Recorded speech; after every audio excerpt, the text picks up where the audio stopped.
안녕하세요. 남성들을 위한 힐링 리뷰 채널 기즈모입니다. 자, 오늘은 부자의 상징, 초등학생들이 이 폰을 사주지 않으면 학교를 가지 않는다고 울부짖는다는 폰, 초등학교 중퇴 양산을 막은 구원의 폰, 아이폰 14 프로 리뷰입니다. 다른 채널에서는 아이폰 리뷰가 이미 많이 올라왔지만 상관없습니다. 기즈모 채널에서 이 정도면 엄청 빨리 올라온 거죠. 저도 놀라고 있어요. 사실 작년에도 아이폰 13 프로를 예약하고 받았더니 이미 다른 리뷰가 1000개 정도 올라와서 포기했었어요. 이번에는 리뷰가 한 100개 정도밖에 없어서 이것도 발행할 때는 또 모르겠는데 리뷰를 준비해 봤습니다. 자, 이렇게 제가 빨리 리뷰를 준비할 수 있었던 거는 저희 채널 구독하는 분 중에 이게 회사 다니시는 분이겠죠. 저를 좀 불쌍히 여겨서 저 대신 아이폰 14 프로를 비교적 좀 빨리 구해 주셨어요. 리뷰하라고. 이게 판저 글래스라는 회사인데요. 아이폰 14용 케이스를 판매하는 회사입니다. 보호 필름도 있고요. 이건 좀 리뷰에서 더 자세히 말씀드리고요. 아이폰 시리즈는 다 아시죠? 삼성전자에 이어서 세계 2위권의 점유율을 보이고 있는 스마트폰이고요. 다만 이제 평균 가격이 높기 때문에 이익은 압도적으로 많아요. 80%, 한때는 90% 이상 차지하기도 했어요. 모든 스마트폰 이익 중에. 자, 그래서 당연히 소비자 만족도가 높고요. 기존 제품과 디자인이나 기능적으로는 큰 차이가 없기 때문에 이번 제품도 여전히 만족스러울 수밖에 없을 것 같아요. 그래서 이번 제품은 칩셋을 업그레이드한 리프레시 버전이라고 보면 될 것 같습니다. 다만 지난 아이폰 13 프로랑 아이폰 14 프로의 가장 큰 차이점은 다이내믹 아일랜드로 불리우는 새로운 GUI가 채택됐고요. 올레이즈온 디스플레이가 채택됐네요. 사실 올레이즈온과 다이내믹 아일랜드는 GUI 측면이기 때문에 소프트웨어적인 업그레이드라고 보면 되고요. 칩셋 외에는 이제 큰 변화가 없다고 저는 생각을 했어요. 근데 하지만 리뷰를 하면서 세세한 부분에 업그레이드를 발견했습니다. 당연하겠죠. 자, 그래서 리뷰를 통해 자세히 알아보겠습니다. 참고로 아이폰 14 프로의 가격은 128기가 버전이 155만 원이고요. 1TB 버전은 230만 원입니다. 엄청나죠? 프로맥스는 175만 원에서 250만 원까지입니다. 놀라운 가격이죠. 리뷰 시작하겠습니다. 자, 먼저 이제 케이스 얘기 잠깐 드릴게요. 저희 리뷰를 후원해 주셨으니까. 아이폰 14용 케이스인 판저 글래스인데요. 유럽에서 누적 시장 점유율 1위를 기록한 회사의 케이스입니다. 이 제품의 특징은 생분해성 친환경 케이스입니다. 100% 자연 분해가 가능하다고 해요. 보통 이런 친환경 케이스는 투박한 디자인이 많은데 이 제품은 질감이 좀 매트하고 손에 닿는 감촉이 굉장히 좋아요. 까슬까슬하면서도. 특징을 보면 9H의 충격 보호 기능과 밀리터리 등급을 획득한 내구성이 있고요. 변색 방지, 높은 무선 충전 효율, 그리고 0.33mm의 비교적 얇은 두께 등이 특징입니다. 그리고 아이폰 14 프로는 13도 그랬지만 카메라가 이렇게 툭 튀어나와 있는데 카메라를 완벽하게 보호하는 점도 장점이죠. 여기에 이제 기즈모 채널도 구독 중이고요. 완벽합니다. 판저 글래스 사세요. 추천드립니다. 직접 써보면 감촉 좋고요. 버튼 잘 눌리고 충전 포트 넓어서 걸릴 일 없고요. 좋아요. 그리고 보호 글래스도 있습니다. 세트로 사세요. 자, 이제 아이폰 14 프로의 디자인을 보겠습니다. 새로 출시된 이 딥 퍼플이라는 색상인데요. 다크한 퍼플이라서 보라색이 많이 느껴지진 않아요. 그래서 제 입술이나 제 장기 색깔하고 비슷하다고 보면 될 것 같아요. 실제 제 장기는 본 적이 없지만 아마 그럴 것 같아요. 자, 여기 있는 아이폰 13 프로와 비교해 봤는데요. 우선 크기나 무게는 거의 흡사합니다. 두께는 0.2mm 늘어난 7.85mm, 무게는 2g 늘어난 206g이에요. 살짝씩 늘어났긴 했지만 그냥 겉보기에는 큰 차이가 없어 보입니다. 가로와 세로 길이도 미세하게 달라졌지만 같이 두고도 차이를 발견하기는 쉽지 않아요. 개인적으로 이제 가벼운 스마트폰을 선호하기 때문에 프로 시리즈도 좀 무겁긴 하지만 일반 아이폰 14는 아쉽게 카메라가 2개뿐 이죠. 14 프로 맥스는 좀 너무 무겁고요. 거의 다리미를 가지고 다니는 기분이죠. 그래서 14 프로 밖에는 저한테는 이제 선택지가 없어요. 아이폰 사면은 저는 그냥 프로를 삽니다. 자, 양면 버튼도 기존과 완전히 같아요. 해외 버전은 유심 슬롯이 eSIM으로 대체됐다고 하는데 한국 버전은 그대로 유심 슬롯이 있습니다. 자, 다이나믹 아일랜드를 알아볼까요? 기존 아이폰은 이 노치라는 끔찍한 느낌의 전면 카메라와 트루데스 모듈 부분이 이제 이렇게 약간 머리 M자형 탈모처럼 이렇게 해서 비웃음을 샀죠. 요건 사실 과거 CDO였던 조너선 아이브가 탈모가 있었는데 그를 좀 오마주하기 위한 디자인이었던 것 같습니다. 농담이고요.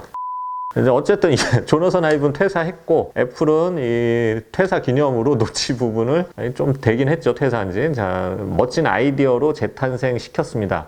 그런데 경쟁 제품인 갤럭시의 펀치홀과 비교해서는 아직도 여전히 커요. 따라서 전체 화면을 사용하거나 확대를 할 경우는 여전히 일반 펀치홀보다 큰 검은 공백이 거슬립니다. 자, 그리고 생각보다 이 다이내믹 아일랜드를 접할 경우가 많지 않아요. 통화를 하거나 뭐 이럴 때인데 통화할 때는 이렇게 대고 있잖아요. 그래서 뭐 생각보다는 다이내믹 아일랜드를 느낄 경우가 많지 않아요. 하지만 가끔 다이내믹 아일랜드가 보이면 재밌긴 해요. 뭐 어쨌든 명칭도 그렇고 애플은 역시 마케팅의 귀재에 갔습니다. 자, 화면 한번 볼게요. 6.1인치 디스플레이고요. 1170, 2532 해상도로 기존 제품과 여전히 완전히 같습니다. 다만 최대 밝기가 1200니트에서 1600니트까지 밝아졌어요. 그리고 같이 영화를 재생을 해보면 아이폰 14 프로가 조금 더 깊은 검은색을 표현을 합니다. 요거는 실제 좀 느껴져요. 그래서 HDR 성능이 한층 더 강화된 향상된 OLED 디스플레이가 쓰였다는 의미겠죠. 자, 카메라도 겉보기에는 다르지 않은데요. 아이폰 14 프로는 메인 카메라가 4800만화소로 기존 1200만화소에 비해서 크게 상승을 했습니다.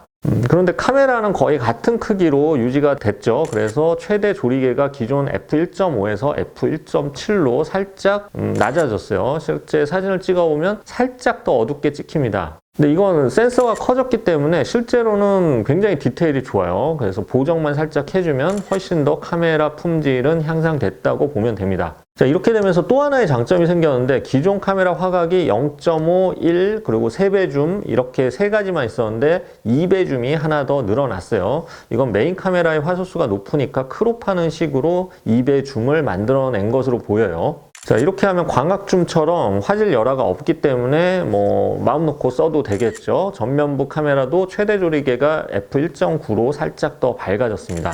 사진을 기존 아이폰 13 프로랑 또 갤럭시 S22와 한번 비교해 봤는데 살짝 언더 노출로 찍히지만 이미지 품질은 확실히 나아졌어요. 자, 그리고 또 하나 이게 인물사진 모드에서 배경 흐림 효과가 한층 더 나아졌습니다. 그리고 비디오는 역시 뭐 최고의 수준이에요. 4K 60프레임 촬영이 가능한 것은 기존과 같고요. 시네마틱 모드, 영화처럼 찍히는 그런 모드에서는 4K 24프레임 촬영이 가능해진 정도가 달라진 점입니다.